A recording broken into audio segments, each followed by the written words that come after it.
Welcome दोस्तों, अगर आप इस वक्त मेरे channel hotline world of celebrities पर नए हैं तो मेरे चैनल को सब्सक्राइब करें, लाइक करें, कमेंट करें और अपने दोस्तों के साथ शेयर भी कर दें। साथ लगे बेल आइकन को भी प्रेस कर दें ताकि हर नई आने वाली वीडियो का नोटिफिकेशन आपको वहां पहुंच सके।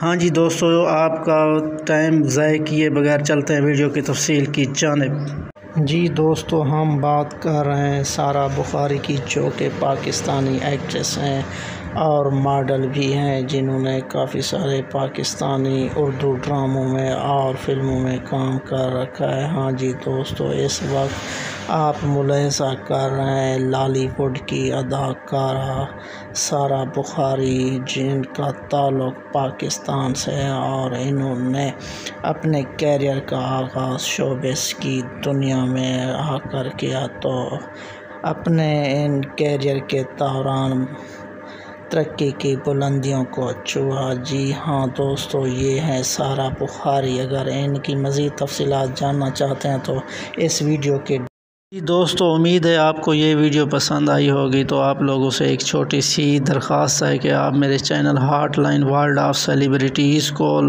सब्सक्राइब करें, लाइक करें, कमेंट करें और साथ लगे बेल आइकन को भी प्रेस कर दें ताकि हर नई आने वाली वीडियो का नोटिफिकेशन आप तक पहुंचता रहे। इस वक्त मैं आपसे इजाज़त चाहूँगा, मिलते हैं नेक्स्ट वीडियो में, तब तक के लिए बाय।